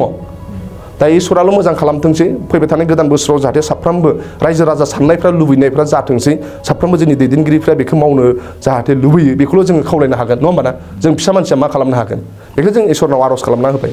नोंथांनिफ्राय आं मोनथिनो लुबैगोन जे गोलाव सम नोंथाङा दुलाराय बर' फरायसा आफादाव नोंथाङा खामानि मावदों आरो खामानि मावनानै नोंथाङा हयथ' रायजो राजाफोरा नोंथांखौ सिनायनोबो हादों बे समाव आरो नैबे समाव आं नोंथांनिफ्राय मोनथिनो लुबैगोन जे आथिखालाव दुलाराय बर' फरायसानि जे खामानि मावनाय आरो दुलाराय बर' फरायसा आफादनि जे दैदेनगिरि बै दैदेनगिरिफोरखौ समाजारि बिजोङाव समाजारि नैबे प्लेटफर्माव गोबां बिदिनो दैदेनगिरिफोरखौ रायनायखौ नुनो मोनो सोंखारिनायखौ नुनो मोनो जे बड'लेण्ड आन्दलनखौबो लानानै दुलाराय बर' फरायसा आफादखौ सारेन्डार खालामनानै गोबां बाथ्राखौ बुंनाय नुनो मोनो नाथाय सिगांनि समफोराव जों जुदि एसे आगोलाव जों जुदि थाङोब्ला नाथाय दुलाराय बर' फरायसा आफादखौ सोंखारिनो बर'नि खायसे सुबुंफोरा साहस खालामामोन नाथाय बे साहसखौ दिनै नुनो मोन्दों जे ससियेल मिडियायाव सोंखारिनाय ससियेल मिडियायाव दैदेनगिरिखौ रायनाय बेखौ नुनो मोन्दों दा बे बिथिङाव सासे नोंथाङा बारग' एबसुनि दैदेनगिरि हिसाबाव मा बुंनो नागिरगोन बे समाव बे सुबुंफोरखौ दुलाराय बर' फरायसा आफादा मोनसे माहारियारि आफाद बे रावनिबो थाखाय पार्मानेन्ट नङा जोंनि दैदेनगिरिया फैगोन जोंनि दैदेनगिरिफ्रा फैगोन आरो थांगोन सोरबा जुदि दुलाराय बर' फरायसा आफादखौ बखिदोंब्ला बिनिनो फिसालाया फैनानै मालाबा दैदेनगिरिफोरबो जाफैगोन नङा होमबा ना बे जाबाय मोनसे माहारियारि आफाद आरो बे रावनिबो थाखाय मा होनो आंनि थाखाय पार्मानेन्ट नङा नोंनि थाखाय पार्मानेन्ट नङा होमबा ना जाय हारिखौ मावनो लुबैयो दुलाराय बर' फरायसा आफादाव जयेन जा आरो हारिनि थाखाय खामानि माव गोबां गुबुन दैदेनगिरि फैबाय था मा होनो दैदेनगिरि मावनायनि सोरबा दैदेनगिरि जायोबा बिनि मावनायनि स्टाइला आलादा जायो बिनि साननाय हनाया आलादा जायो नङा होमबा ना नाथाय इन्टेलेक्सुवेलफोरनाव साजेसन लानानै मावो दा ओंखायनो दुलाराय बर'फोरा आं खावलायो नोंथांमोननि चेनेलनि गेजेरजों जाय दिनै फरायगासिनो कलेज इउनिभारसिटि हारिखौ जुदि मोजां मोनोब्ला हारिखौ मावनो लुबैबा एबसुआव थानानै मावनो मा होनो सार्भिस होनो आरो जुदि नोङो एबसुआव मावनायाल' हारिनि थाखाय खामानि मावनाय नङा नोंसोरबो दा चेनेलनि गेजेरजों हारिनि थाखाय खामानि मावगासिनो दं नङा होमबा ना जाय जेखि फिल्डआव थाया मानो हारिनि मोजाङाव साननो नांगौ नङा होमबा नाथाय जों मालाबा साननो नांगोन मिथिबाय ना आं नोंनो मोनसे फिसा एग्जाम्पल होनि नों गेलिलिउ नाम खोनादोंमोन ना गेलिलिउआ जेला बुङोना साना मा होनो साना जायगायावनो थायो बुहुमासो गिदिङो होन्दों ना राजा महाराजा समा बिराद बुंबाय हाब बे खोथायाथ' असम्भब मिसा होननानै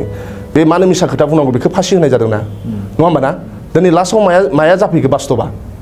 मालाबा मा जायो 100-100 जन मानसिया जि खोथाखौ सानबाय थादोंना बेबो भुल जानो हागौ सासे मानसिना राइट जानो हागौ मिथिबाय ना ओंखायनो जों टलारेन्सआ खोनासंलायनो नांगोन नङा होमबा ना नों आंखौ माबा मोनसे बुंबायलायनो आङो खोनासंनो हाया बे आंखौ बिराद बुंबाय बे आंनि दुश्मन नङा मिथिबाय ना दिनै आमेरिकाया ओरैनो डेभेलप जायाखै आमेरिकायाव बिराद डिसकास खालामो क्रिटिसिजमफोरखौ बिसोरो लायो नङा होमबा ना सासे गथ'आ माने जोंनाथ' हिमन्त बिश्व शर्माखौ खन्थाइ लिरोब्लाबो जेलाव सोजायो फेसबुकाव माबा लिरोबा पुलिसा हमो नङा होमबा ना नाथाय वेस्टार्नफ्राव बिदि नङा होमबा ना बुंनो हायो बे जुदि कनस्ट्राक्टिभा बे खोथाखौ लायो मिथिबाय ना माने सिम्पल लिभिं हाइ थिंकिं ओंखायनो गेलेलुनि खोथाखौ बै समावनो मानिनायमोनब्लाथ' बुहुमा बिराद आगबारिबावगौमोन नङा होमबा ना गेलेलुनि खोथाखौ मानियासै 99% मानियाखै गेलेलुआ गावल' मानिदोंमोन दिनै बिनो प्रमान जाफैदों ओंखायनो सोरबाफोर जुदि फिसा बुङोब्ला बिनि खोथायाबो हयबो जानो हागौ बेखौ जों एक्सेप्ट खालामलायनो नांगोन आरो डिसकास खालामलायनो नांगौ नङा होमबा ना कनस्ट्राक्टिभ क्रिटिसिजमबो जानो हागौ बेखौ जों लालायलायनो नांगोन नङा होमबा ना जाथिया ओरैनो खारा सोरखौबा बुङोब्ला बे आंनि दुश्मन बे जाहैबाय ल' लेभेलनि थिंकिं बिदि फिसा जों साननो नाङा जोंना साननाया बिराद गोजौ गिदिर जानो नांगौ नङा होमबा ना आरो जों सबखौ पजिटिभ लानो नांगौ मिथिबाय पजिटिभ लानो नांगौ बेयाव खोथायाव आं नोंनो मोनसे फिसा एग्जाम्पल बुंबाय आं खोनादोंसो मिथिबाय ना रामायणाव मोनसे खोथा दंमोननो जेलानाखि हुलुमाना जेलानाखि फैयोना अब्ला हुलुमाना बुंदोंमोननो सीताखौ लायनो थाङोब्ला जेला मा होनो अशका बाटिका ना मा होननाय माबायाव जेलानाखि श्रीलंकायाव अब्ला हुलुमानाव सोंदोंमोननो हजों श्रीलंकाया माबायदि देयास होननानै हुलुमाननि फल'वारफ्रा बे बुंदोंमोननो हजोंना माथाय दंफाङाबो गोजा फिथाइयाबो गोजासो होननानै है दंफाङालाय बोरै गोजा फिथाइयालाय बोरै गोजा दंफांनि बिलाइयालाय बोरै गोजा जानांगौ होननानै नांलायलाय बिराद खमलायनाय जादोंनो उनाव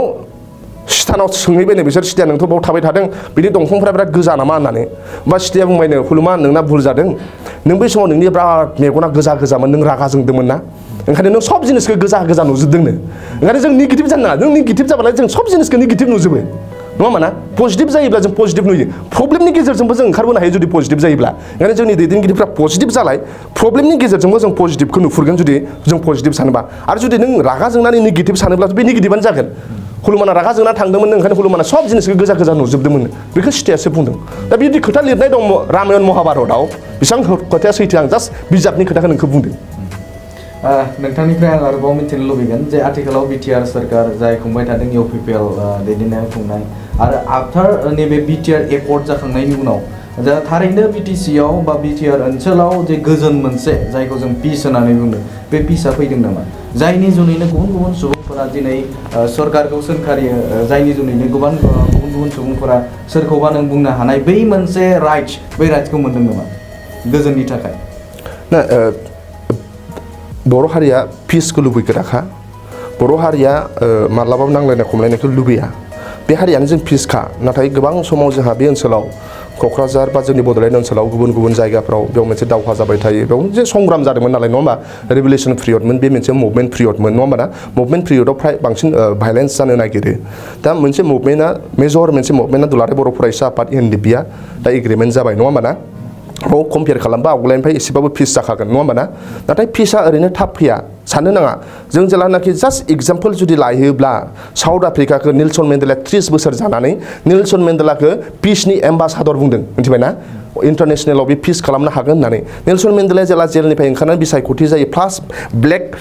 प्रेसिडेन्ट जेला साउथ आफ्रिकायाव जायोना बिथाङाबो बिराद स्ट्रागोल खालामनांदों गोबां मानसिफ्रा बिथांखौबो एलिगेसन लाबोदों बोरै पिस जाखो करापसन बोरै फ्रि जाखो होननानै मिथिबाय ना गाव प्रेसिडेन्ट थानाय समाव गावनिनो वाइफ उइनि मेन्डेला आरो उइनि मेन्डेलानि थाखायसो नेलसन मेन्डेला जानो हादों नेलसन मेन्डेलाया 30 बोसोर जेल जानानै बिथांनि आन्दोलनखौ बिथांनि नामखौ बिथांनि लेगेसिखौ लाबोबाय थानायानो जाहैबाय उइनि मेन्डेला बिथांनि बिसि उइनि मेन्डेलाया नाथाय उइनि मेन्डेलाया ग्राउन्डआव थानाय रिभलिउसनारिमोन नालाय बिथांखौ एसे भाइलेन्स बादि नाङो बिथाङाव बिराद भाइलेन्सनि केरेक्टार दं होननानै गोबां बिजाब लिरगिरिफ्रा लिरलांदों बेयो उइनि मेन्डेलाखौ गावनि हिन्जावखौनो गावनि मिनिस्टारनिफ्राय एक्सपेल खालामदों दा जोंनि दैदेनगिरिफ्रा हागोन ना गावनि वाइफआ जुदि गोरोन्थि खामानि मावोबा बेखौ एक्सपेल खालामनो हागोन गावनि फिसालाखौनो खालामा नङा होमबा ना मा होनो पुत्र की मुंह में आन्दा हो गया होननानै जोंना बिराद खोथा बुङो ना फिसालाखौ नुयोब्ला फिसालानि मोखांखौ नुयोब्ला दायखौनो नुवा जाहैदों बिमा बिफाफ्रा जोंनि दैदेनगिरिफ्राबो गावनि पार्टिनि मानसि नुयोब्ला दायखौनो नुवा गावनि फलोवार नुयोब्ला दायखौनो नुवा नङा होमबा ना नाथाय नेलसन मेन्डेलाया माबायदि केरेक्टार ओरैनो पिस खालामनो हायाखै नेलसन मेन्डेलाया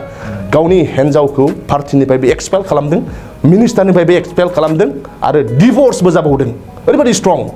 अब्लाबो आङो आंनि थांखिखौ नागारा ओंखायनो जाय पिसआ जों सासे मानसि लाबोनो हाया बेखौ सबबो जों सानलायलायनानै जोंनि पिसआ मा जोंनि मेन्टेला पिस जानांगोन मेलेमासो पिस जानांगोन हार्टआ पिस जानो नांगोन नङा होमबा ना पिस माने मा मानसिफ्रा सानो नामा गोजां बोथोर जानायखाय पिस जागोन रावबो बुलाया नांलायाबा बे पिस नङा जोंनि साफ्रोमनिबो साननाय मेलेमा कनसेप्टआ जोङो सोलायनो नांगोन सबखौबो जों हिउमेनिटिखौ जों एक्सेप्ट खालामनांगोन जोङो जोंनि कनस्टिटिउसन राइटआ थानांगोन कनस्टिटिउसन एक्सेप्ट खालामनानै हिउमेनिटेरियान मानसिखौ एक्सेप्ट खालामनो हानाय आरो जों एसे गोजौ लेभेलाव थांनो हानो नांगोन बेखौसो आं सानो बिटिआर एकर्डनि गोबांखिनि दफा मावफुंनो दंबावो दा बे बिथिङाव नोंथाङा मा बुंनो नागिरदों बिटिआर एकर्डनि थासारिया माबायदि दं दा आं जेला बिटिआर एकर्ड जायोमोन दुलाराय बर' फरायसा आफादावनो दंमोन आरो दुलाराय बर' फरायसा आफादा एकर्ड खालामनो एनडिपिनि गेजेरजों आरो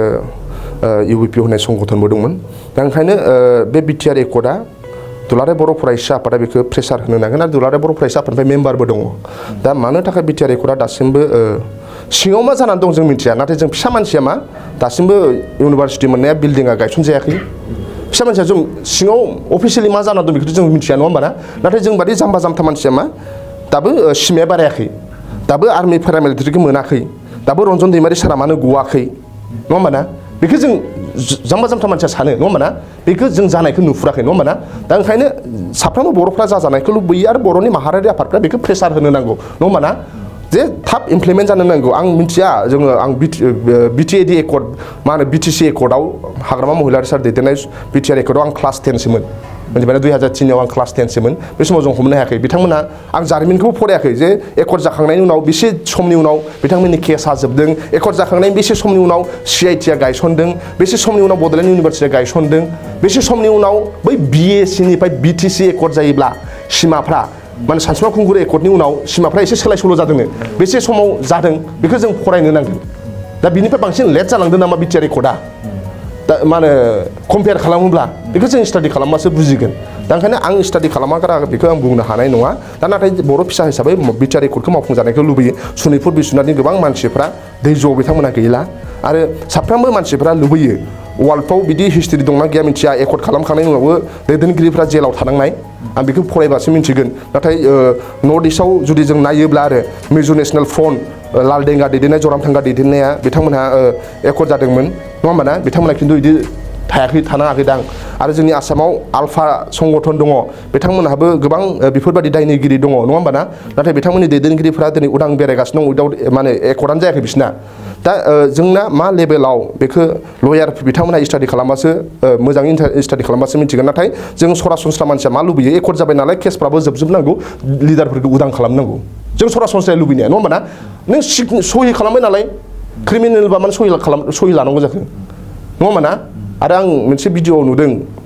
जेलानाखि एकर्ड समाव अमित शाहखौ बुंदोंमोन जे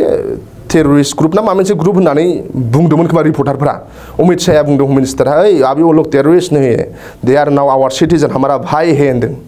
दा बे हमारा भाई होननाय मानसिया मानो जेलाव जानो हमारा भाई मानसिफोरा मानो जेलाव थानांगौ दाबो आंनि सोंथिया बे आरो फिसा मानसिनि सोंनाय फिसा मानसिनि सोंथि बारा आयेन थायेनखौ जों फरायाखै मिन्थियाखै आरो आयेननिथ' रावबो एबभ नङा जोङो सुप्रिम कोर्टखौ मानिनांगोन दा मा केस सोलिगासिनो दं बेखौ मिन्थिया नाथाय एकर्ड समाव आंनिबा आरो आं भिडिअआवसो नुदों जे रिपर्टारफ्रा बुंदोंमोन खोमा टेररिस्ट ना माबा मोनसे अब्ला अमित शाह मानव गेदेर हम मिनिस्टारा बुंदों जे बिसोरखौ टेररिस्ट होनो नाङा बिसोर दा इन्डियानि सिटिजेनसो होननानै ओ हमारा भाई है ओ हम लोग अभी विकास चाहता है होननानै डेभलपमेन्ट खालामनो लुबैदों होननानै दा बै भाइफोरा इन्डियानि सिटिजेनबा बोरै क्रिमिनेल जानांगौ बोरै दिनै जेल सिङाव थानांगौ आंनाव सोंथिया बेल' ओंखायनो जोंनो आरो सरासनस्रा मानसिया एकर्ड जाबाय नालाय सब बेनि केसाबो जोबजोबनो नांगौ नङा होमबा ना बिटिआर एकर्डआ मोनफा मोनफा मावफुंजानो नांगौ दा नाथाय बेखौ जाय लिड खालामदों बिटिआर गभर्नमेन्ट आरो दुलाराय बर' फरायसा आफाद बिथांमोनहा सिङाव बिथांमोनासो मिन्थिगोन बिथांमोना सावरायनो मोनबाय थादों दा आथिखालनि जे खुंथाय बिटिसिआव खुंथाय खालामनाय इउपिपिएल जिएसपि आरो बिजेपि दा बिजेपिआ जथेस्थ' बा बेयाव रल लानांगौ बा नैबे इउपिपिएलआ रल लानांगौ नाथाय बे बिथिङाव नोजोर होयोब्ला नोंथांनि मोनसे एनालाइज बायदिब्ला बे एकर्डखौ इमप्लिमेन्टेसन खालामनायाव बिथांमोना गोसो होआखै नामा ना आंथ' बेखौनो सानो हो आरो रिसेन्टलि आरो दाखालि दिमा हासावनि माखासे आइजें लाग्रा मानसिफोरखौबो लेंहरबावबाय खोमा ना नङा होमबा ना दा भारतनि एगेन्स्टआव जुजिनायखौ जों रावबो सिभिल मेना कमन मेना जों सापर्ट खालामनो हाया नङा होमबा ना नाथाय जाय बिथांमोनहा मा खारनाव थांदों मा खारनाव हाग्रायाव थांदोंमोन बेखौथ' जों मिथिला नङा होमबा ना फैफिननायखौ सबबो लुबैयो आरो बिथांमोननि सलुसन जानायखौ लुबैयो नङा होमबा ना मोनसे संगठनजों दंमोन गोदान दादोंमोन ना एनएलएफबिआबो मानो थांदोंमोन बेखौथ' जों मिथिला नाथाय फैफिनदों आसाम सरकारानो बिथांमोनखौ लेंहरदों होननानै पेपार मिडियायाव जों मोन्दों दा बिथांमोननि केसाबो मानो सल्भ जायाखै दाबो नङा होमबा ना आसाम गभर्नमेन्टआ मा सानमारदों बेखौ जोंनि एमएलए मन्त्रि बिथांमोनासो सोंनो हागोन नङा होमबा ना एसेम्ब्लियाव मा सावरायलायनाय जादों फल' खालामनाय जायाखै ओंखायनो बेखौ बिथांमोनासो सोंनो हागोन दा बिटिआर एकर्डआ मानो लेट जादों बेखौ एमएलए बिथांमोनासो सोंनो हागोन कुइसन पुट आप खालामनांगोन ना नङा होमबा ना कुइसन पुट आप खालामनांगोन जे मा जामाना दं जोंनि बिटिआर एकर्डआ माला जागोन समायसीमा खानानै हो होननानै 6 मान्थ दंमोन ना बाउन्ड्रि एक्सटेनसनाव विथिन 6 मान्थ लेटथ' जादों ना नङा होमबा ना ज' जेनेबा दे 6 मान्थआव हायाखैलायनो 1 बोसोरनि देर बोसोरनि गेजेराव जानांगौ नङा होमबा ना आरो नङाबा थाब जानांगौ आरो बेखौ एसेम्ब्लिफोराव कुइसन सोंनो नांगौ गुथे बिटिआर एकर्डनि दफाफोरखौ कार्बि आंलं दिमा हासावनि एसटि स्टेटासफोरखौबो नङा होमबा ना गुथे कुइसन पुट आप खालामबा जों अब्ला जों चेनेलनि गेजेरजों नुगोन टिभिनि गेजेरजों जों नुगोन दा आं बेफोरखौबो आं नुवाखै आरो एकर्डआ बोरै जानानै दं बेखौ बिथांमोनासो मिन्थिगोन नाथाय सरासनस्रा हिसाबै बिटिआर एकर्डनि मोनफ्रोमबो दफाखौ मावफुंजानायखौ आं पार्सनेलि बर' फिसा हिसाबै लुबैयो दा नैबे एकर्डनि बिथिङावनो जों जुदि नोजोर होयोब्ला गोबां दफाफोरा मावफुंनो दं दिनै मावफुंनाय जायाखै नाथाय बबेबा नङा बबेबा मोनसे बिथिङाव बिटिसिआव जुदि नायोब्ला जायखिजाया खामानि मावनायनिफ्राय लानानै बबेबा मोनसे माइलस्टन बा गायसननायखौ लानानै जुदि नोजोर होयोब्ला जिखुनु रायजो राजानि जे इमेज बा रायजो राजानि नोजोराव इउपिपिएलआवल' गाज्रि जायो नाथाय बेहाय सरकार थानाय नैबे बिजेपि जिएसपि बिथांमोननि मुं फैया इउपिपिएलनि दैदेनगिरि प्रमद बर'नि दैदेनगिरिया फैलाव जादों होननानै बाथ्रा बुङो थारैनो फैलाव जामारदों नामा थारैनो एकर्डनि जिखिनि दफाफोर दं बेखौ मावफुंनायाव बिथाङा गोसो होआखै नामा मा बुंगोन बे समाव नङा दा बिजेपिआ सोर बिजेपिआ मा बिटिसिनि दानि बिजेपिनि लिडारफ्रा मा सोर बिसोरनाव कुइसन होनो आं दिनै जुदि बुङो ना मा होनो राहुल गान्धीखौ नंब्रा जुदि सोंखारिबा राहुल गान्धीया सोर बेखौ आं मानो सोंखारिनो देशनि प्रेसिडेन्टआ नरेन्द्र मदि प्राइम मिनिस्टार नरेन्द्र मदिसो ना देशआ जुदि माबा मोनसे गाज्रि सोलिदोंलायनो डेभलपमेन्ट खामानि मावाखै आं राहुल गान्धीखौ रायगोन ना प्राइम मिनिस्टारखौ रायगोन प्राइम मिनिस्टारखौसो रायगोन ना बेसो गार्जेन ना दा दिनै बिजेपिखौ सोर मा रायगोन बिजेपिया मा प्रमिस होदों बिजेपिखौ लानानै मा आसा दं बिनि मानसिफ्रा जेबो आसा गैया बिजेपिखौ लानानै जिर' बर' रायजो राजाफ्रा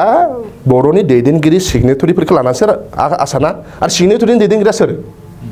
प्रमद बर'सो ना नङा होमबा प्रमद बर' आं जुदि बिजाब फरायनो जुदि फैसा नांगौब्ला आङो आफानाव बिगोन ना सोरनावबा बिगोन आफानावसो बिगोन ना दा जुदि आंखौ बिफाया जुदि रागा जोंबा नों मा आंनावल' बिबाय थायोलै गुबुनाव मानो बिया आं गुबुनाव बिगोन बोरै गुबुनजों आंहा मा सोमोन्दो दङ नङा होमबा ना बिटिआरनि सिबा सोर बिटिआर सिबनावसो बुंगोन ना बिटिआरनि सिबनावसो फैगोन ना नङा होमबा ना कुइसनाथ' बिटिआर सिबनावसो फैगोन ना ओंखायनो बे आरो आंनि साननाया बे बेहाय हेंथा जादों नामा जे बिजेपिया जिखिनि जिहेतु आखायाव सेन्ट्रेलाव बिजेपि थाहैबाय स्टेट गभर्नमेन्टआवबो नों बिजेपियानो एकर्डखौ मावफुंनायनि बिथिङावबो बांसिन नोजोर होनाय बा मावफुंना होनाया बिजेपिनिनो बेवहाय दायित्व दङ दा बे बिथिङाव लेहेम खालामदों नामा जे गुबुन फारसेजों नैबे इउपिपिएल राजखान्थियानो जा जिएसपिखौ बिथांमोननि जे हाबाखौ एसे फेलें खालामनो थाखाय बिजेपिया माखासे मानि दफाफोरखौ मावफुंनायाव डिले खालामदों होनना नोंथाङा सानो नामा ना जोङो ओंखायनो साफा दैदेनगिरिया जोङो ओरैनो स्ट्रं दैदेनगिरि जानो हाया मिथिबाय ना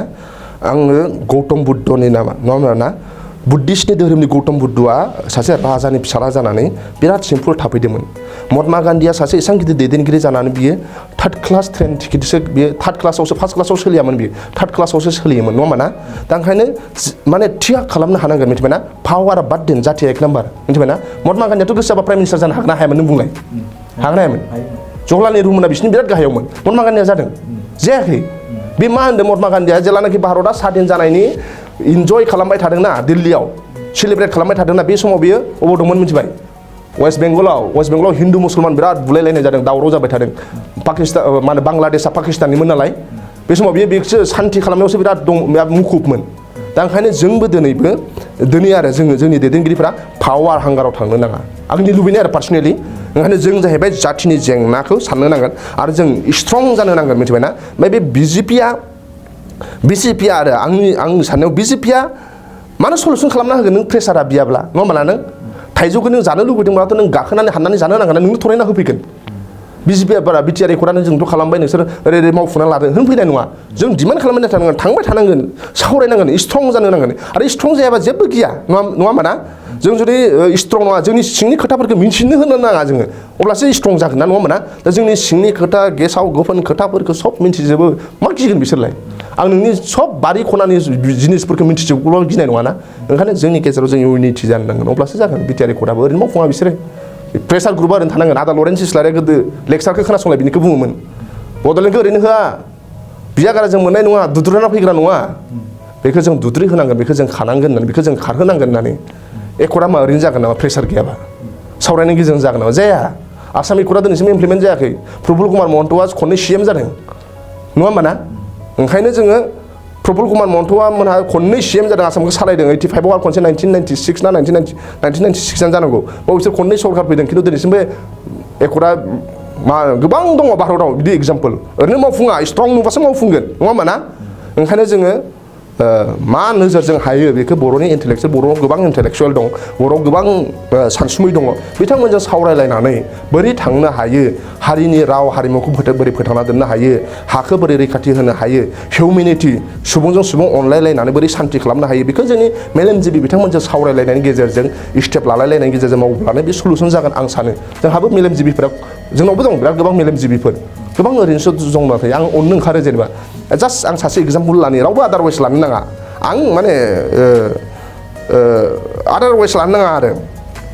नोंथाङा खोनादोंमोन ना जोंनाव बर'नि गेजेराव सासेल' गभर्नर जानाय दं रन्जित शेखर मोसाहारिया मा समाव मा मावदों बेखौ बाद होना बिथाङा सासे हिउमेन रिसर्स ना बिथाङा दा तालिम कि तागत होननाय मोनसे मुसलमान इन्टारनेसनेल लेभेलाव इडुकेसन प्रग्राम खायो खै बोसोरनि सिगां बिथाङा तालिम कि तागत होननाय मोनसे एसेबां गिदिर प्लेटफर्म मुसलमानफोरा मिथिबाय ना तालिम कि तागत मोनसे प्रग्राम खालामो नेसनेल लेभेलनि मिथिबाय ना बेयाव बिथाङा बे तालिम कि तागत इडुकेसन मालाय हारिनावसो मुसलमान मानसिफोरखौसो बे इडुकेसननि ट्रेनिं होदों एवारनेस होदों गावनि गेजेराव जों होनो हायाना नङा होमबा ना बिथांमोनजों जों सावराया ओरैनो जोंनि इन्टेलेक्सुयेलफ्रा ओरैनो दङ नाथाय जोङो जाथि ग्रेटारनि इन्टारेस्टआव नङा होमबा ना साननांगोन इजराइला ओरैनो इजराइल जानो हायाखै फिसा देशबाबो इजराइलखौ सबबो गियो इजराइलनि डायसप'राया बिराद स्ट्रं मिथिबाय मिज'रामफ्राबो मिज'जों थांलाय नों मिज'जों लोगो जानो नाजालाय थैनोबो नोंजों लोगो जाया आं मिज'रामनि गोबां मानसिफोरखौ ट्राइबेल कनक्लेभ मा होनो ट्रेनिङाव लोगो मोनबाय लोगो जानो नाजायो जोङो जाया आंबो त्रिपुरानि लोगोफ्रा बुङो बिसोर इउनिकलै गावसोरजों गावसोरल' आरो आं खोनादों आरो बिसोर सैथो बे आं मिथिया मिज'रामनि मानसिफ्रा जुदि बाव सासे मिजु मानसि दखान होयोब्ला बाव नन मिजु मानसि दखान होयोब्ला मिजु मानसिफ्रा गावसिनावल' जाथारोनो दाम बाराबाबो ओमफ्राय जोंनाव क'क्राझाराव नायफै उल्थासो नुगोन बाव बर' मानसिबा बाव गुबुन हारिबा बर'नाव थैनोबो थाङा उल्थासो थांगोन ओमफ्राय जोंना मानसियानो उल्थासो जुदि आं जुदि मा होनो मानसि कास्टमार बाव जुदि बर' दख'ना दखान होयोबा गुबुन हारिया जुदि बर' दख'ना दखान होयोना आं बर'नाव थांनाय नङा बे दाम गोसासो होननानै ओमफ्राय इनावसो थांगोन ओमफ्राय जोंना दैदेनगिरिफोरा बिदिनो बाव जुदि बर' कन्ट्रेक्टार बाव जुदि सोरबा गुबुन हारि कन्ट्रेक्टार ना बर'नो होनाय नङा आङो हारसानोसो होगोन जाथिया नङा होनबा ना मिज'राम बादिथ' जानांगोन ना जों इज्राइल बादि जानांगोन ना इज्राइलफ्रा बिदिनो इउनिक गावनि हारिखौसो नायो आरो बिसोरो गावनि देशखौ नायो मिथिबाय बेबायदि ओंखायनो जोंना बिदि जानांगोन जों नंगौ बड'लेण्ड बुब्लिनि गेजेरजों गोबांखिनि बाथ्रा आथिखालनि बिटिसिनि जि थासारि आसामनि राजखान्थियारि जे माखासे मानि थासारि मावनाय बिथिंखौ लानानै बिटिआर एकर्डनि बाथ्रा गोबांखिनि जों सावरायबाय दुलाराय बर' फरायसा आफादनि जे आथिखालनि जि थासारि बेखौबो बिथांनिफ्राय सावरायबाय लोगोसेनो जे बड'लेण्ड जे मुभमेन्ट आलादा राय जे बड'लेण्ड सोमावसारनाय बे सोमावसारनायनि सोमोन्दै नोंथांनिफ्राय मोन्थिना लाबाय आं जोबथारनायाव नोंथांनिफ्राय आङो मोन्थिनो लुबैगोन जे बनसुनि सायाव एसे नोंथांनिफ्राय आं मोन्थिनो लुबैगोन जे बनसुआ जे बिथांमोना माहारियारि आफाद होननानै मोनसे गावसोरखौ इस्टेब्लिश खालामनो नाजादों थारैनो बर' माहारिनि बा माहारियारि आफाद होननानै गावसोरसो बुंना लानाय ना बिथांमोननि जे आफादखौ जे रायजो राजा बुंदों माहारियारि आफाद होननानै नोंथाङा बेनि सायाव जोबथि मा होगोन नङा माहारियारि आफाद माने मा जाय हारिनि थाखाय खामानि मावनाय बेनोथ' माहारियारि आफाद ना जाय हारिनि राव थुनलाइ आरो हारिनि थाखाय खामानि मावनाय हारिखौ सिगाङाव दोननानै खामानि मावो बिसोरनो माहारियारि आफाद मिथिबाय साननो नाङा जे दुलाराय बर' फरायसा आफाद बर' साहित्य सभा आरो आब'बाल' माहारियारि आफाद दुलाराय माने हारिमु आफादाबो माहारियारि आफाद दुलाराय आबादारि आफादाबो बेबो माहारियारि आफाद नोंसोर दा अकल बर' लेंगुवेजनि सायाव नोंसोरथ' वान लेंगुवेज नङा होमबा बर' रावाव नङा होमबा खामानि मावगासिनो दं बर'नि चेनेल नङा होमबा ना नङा होमबा दा बेबो खामानि मावगासिनो दंना नङा होमबा दा ओंखायनो माहारियारि आफादा जाय हारिनि थाखाय खामानि मावनाय जाय हारिनि गांनाय उखैनायनि थाखाय बेनोथ' हारिनि थाखाय ना माहारिनि थाखाय फर दि बड' कमिउनिटि नङा होमबा ना दा ओंखायनो आरो मोनसे खोथाया बेबो सैथो गिदिर गिदिर मानसिफ्रा बुंलाङो मिथिबाय ना रेसपेक्टखौ बिनानै लानो नाङानो होनाया साबसिननो खामानि मावबाय था हारिनि थाखाय मोजां खामानि मावबाय था दिनै नङा गाबोन नोंखौ रायजोफ्रानो बुंगोन जोंनि आफाद जोंनि फिसा फिसौ मोजांखौ नुयोब्ला नङा होमबा ना आं बेखौनो बुङो नंगौ बिथांनिफ्राय जोङो गोबां बाथ्राखौनो मोनथिना लाबाय आथिखालनि जे थासारिनि सोमोन्दै बिथांनिफ्राय मोनथिबाय गासैबो बाथ्राखौ नोंथांमोना बड'लेण्ड बुब्लिनि गेजेरजों नैबे समाव बुजिनो हादों आरो बिथाङा फोरमायनाय बाथ्राफोरखौ नोंथांमोना मिथिनो हाबाय नैबे समाव नोंथांखौ बड'लेण्ड बुब्लिनो नोंथांनि जे बेसेन गोसा सम बे समखौ जोंनो होनायनि थाखाय नोंथांखौ नैबे समाव साबायखर बावबाय आरो बड'लेण्ड बुब्लिनि जे दिनैनि जे सावरायलायनाय आयदा बेखिनियाव फोजोबनो गोजोन्थों गोसो गुदुं गलादारफोरनि थाखाय मोनसे मोजां खौरां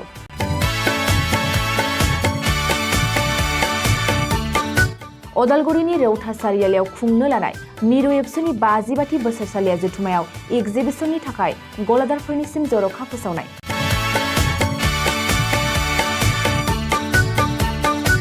फैगौ 2023 मायथाइनि 26, 27, 28 आरो 29 जानुवारियाव खुंनो लानाय मिरु एबसुनि बोसोरसालिया जथुम्मायावनो बायदि रोखोमनि मुवा बेसादफोरखौ दिन्थिफुंगोन एगजिबिसन बे एगजिबिसनावनो आबादारि हेन्डलुम टेक्सटाइल फिचारि आरो हारिमु बायदि बायदि आयदाफोरखौ दिन्थिफुंनो थांखि लादों बानजाय आफादा बेनिखायनो गोसो गुदुं सुबुं एबा गलादारफोरा एगजिबिसनाव गला हाफैनो हागोन आरो गला होनायनि सोमोन्दै आबुं बाथ्राखौ मिथिनोब्ला नैबे मबाइल नम्बर 9365245137 आव थोंजों सुलाद लानो हागोन